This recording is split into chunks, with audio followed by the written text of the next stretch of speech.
nagkasagutan sina Senator Ping Lacson at saka itong si bagong senador Rodante Marcoleta pagdating dito sa mga diskaya, 'di ba? Gusto ni Senator Ping talagang diretso na, no? Although we have to give credit to Senator Ping, no, the way he handled the proceedings kanina. Miski sumisingit itong si Marcoleta, 'di ba? Nagkakasagutan sila. Yung issue ng restitution. Okay? How do you view that? Kasi ini-insist niya, wala naman daw sa requirements yan, di ba? Pero ini-insist siya talagang ipasok sa witness protection program itong mga diskaya. Alam mo, tama si Senator Marcoleta. Restitution is not one of those requirements there to become a state witness. But that does not mean that you cannot ask for more. Basic requirements. Because you know why? Ang sinasabi ni... what he said was something... Sinasabi niya, restitution comes at may civil liability pa rin, di ba? It is so. Pag meron kang criminal case na final, may criminal liability yun. But kasama doon, impliedly filed din, instituted ang civil liability. Di ba? So nangyari, nagkabanggaan. Di ba? Ang criminal liability is reckless imprudence. May namatay, homicide through reckless imprudence. May civil liability, may namatay. So you have to pay for that. May civil damages yan. Ang sinasabi ni Senator Marcoleta, yung civil liability is impliedly instituted, which is correct. It's a correct legal principle. It's part of Article 101 of Revised Penal Code. No? Civil liability includes restitution. But what he forgets is this. Once you are discharged as a state witness, okay, ibig sabihin yan, pwede kang gawing testigo. If you're state witness ka, kasama ka sa kaso. Tapos, na-realize nila, okay, pwede ito maging witness, state witness, least guilty, yung mga requirements. Once you are discharged as a state witness, the civil liability is extinguished. So, hindi mo kailangan magbalik ng ninakaw mo? Hindi lang yun. You're dropped from the case. So, anong kakasuhin sa'yo? You're dropped from the case. So, anong sinasabi niyang civil liability na impliedly instituted? For me as a state witness, if I was this guy, I'd be happy. Kaya ini-insist ni I don't know if it is he's just trying to kung hindi niya alam ito, but civil liability is extinguished when you're dropped as state witness. Kaya ano mangyayari diyan? Kung sabihin na natin i-drop siya, then yung sinabi ni Senator Risa Ontiveros, then the state para habulin yung kita nila Diskaya, I will file a separate forfeiture and civil procedure to recover those alam mo na pag nagkasa pa, ang haba niyan, ang haba ng proseso, whereas tamang gustong gawin ni Senator Boying Remulla. Hindi natin kondisyon because leverage natin yan I want to be free. Wag akong kasuhan, nagnakaw ka, balik mo yung pera. Is there something just because it's not in the requirements, hindi mo pwedeng gawin? No. It's a prosecutorial practice. Ito pa. Now, sabi ni Marcoleta, sino ang magdidesisyon kung magkano yan? Simple.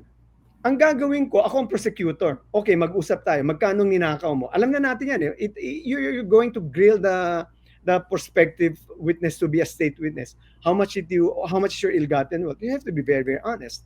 So, okay, then I will propose to the judge. Sabi ko, Your Honor, he's the least guilty, so and so. In addition, we would like him to return the money that he has stolen or the ill-gotten gains. No? And so, here's the money that we are proposing that he should restitute.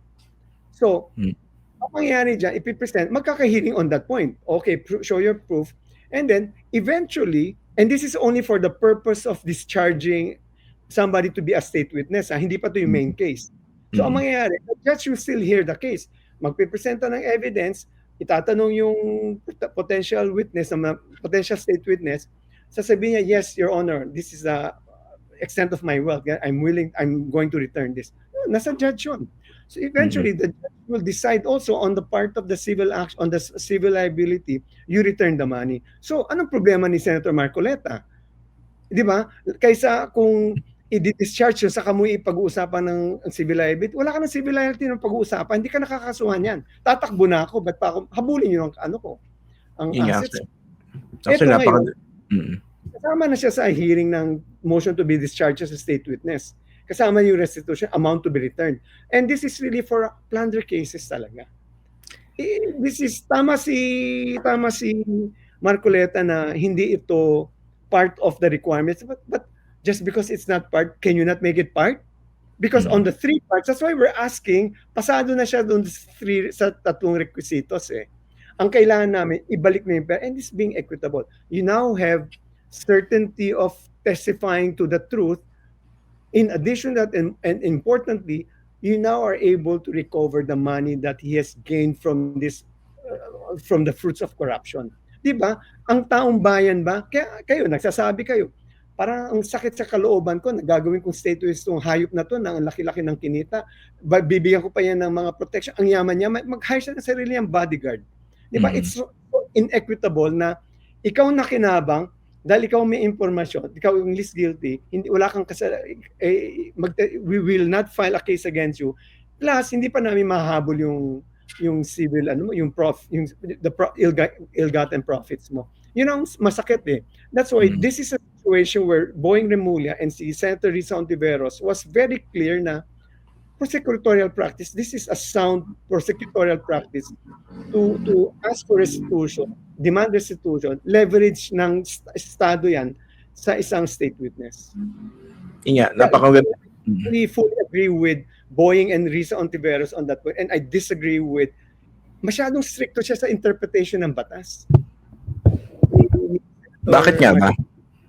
Bakit nga ba ganun ka-interested itong si Marcoleta dito sa mga diskaya? Sinabi nga ni Senator Ping Lacson nung naka-break sila, why are you so protective of the diskayas? Lalong pumutok yung lalong nagpuyo si Senator Marcoleta parang na-offend agad My thinking without any, to be charitable about the whole situation, maybe perhaps he was able to convince them na magawa kayo ng affidavit, sabihin yung totoo, to the extent na sinabi nila, in return, I'll make sure that you'll be covered as state witness. Kasi yan ang kapatid. Siyempre, may exchange kang hinihingi. Di ba? Okay. Ang nangyari, the next day, napalitan siya. Hindi, pero ang sa akin, assuming that was the case, no? Why would you continue insisting on that? Di ba? Ito na yung diskarte ng panibagong Blue Ribbon Committee Chair. And number 2, kanina kausap ko yung abogado ni Bryce Hernandez. Si Bryce Hernandez daw, willing isoli yung kanyang mga nakulimbat.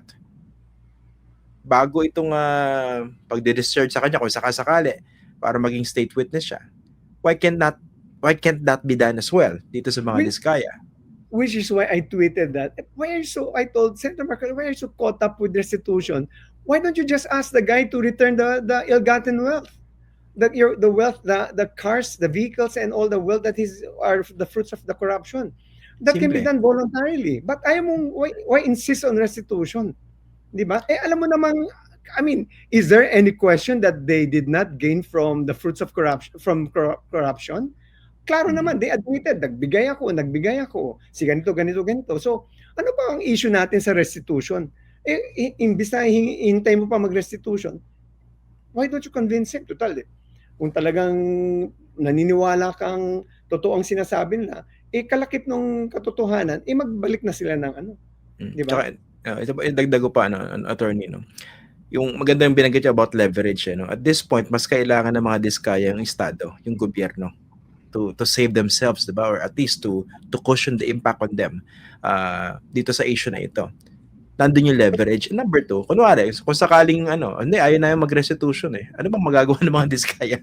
Didemanda yung gobyerno dahil ayaw silang kunin na sa witness protection program or sa as state witness, diba? Hindi naman mangyayari yun. Ibig sabihin, nasa disadvantage dito yung mga diskaya kung hindi sila makukuha. Diba? And that's the reason why nagsalita sila kaagad. Di ba? Kung hindi sila, if they don't recognize that it is advantageous for them to become state witnesses, hindi nila gagawin yung ginawa nila. Ang problema lang talaga, sa totoo lang, the problem is really the affidavit itself is so full of loopholes, so many gaps. Myself, it's really selective amnesia. So talagang, you have all these reasons not to include the Duterte administration, the corruption that happened in the Duterte administration, because you want to focus on the. Sabagay, malaki talaga ang corruption sa Marcos administration. Pero remember, nag-umpisa yan doon sa Duterte administration, they were the #1 biggest project contractor. So even that, wala silang voucher, wala silang resibo. Tapos meron silang evidences up past 2022. Yan yung hindi It is not, we have a legal maxim, it is not in the common experience of man na matagal ka na nagbibigay ng ganung lagay, suddenly wala kang resibo, wala kang voucher na ledgers na sinusulat mo kanino mo binibigay, nagkaroon ka lang ng ledger noong 2022. It's not in the common experience of man. So talagang hindi credible yung sinasabi niya. Kaya ang laking, kaya I'm sure sina Secretary Remulla, sina Sen Ping, kung talagang you're really looking at that affidavit objectively, you would have noticed that immediately. And you would have pushed harder on those points. And he was saying, wala kaming ledger. That's impossible. That's really, really incredible. I don't believe these guys on that point, that they don't have any evidence of bribery in the Duterte administration.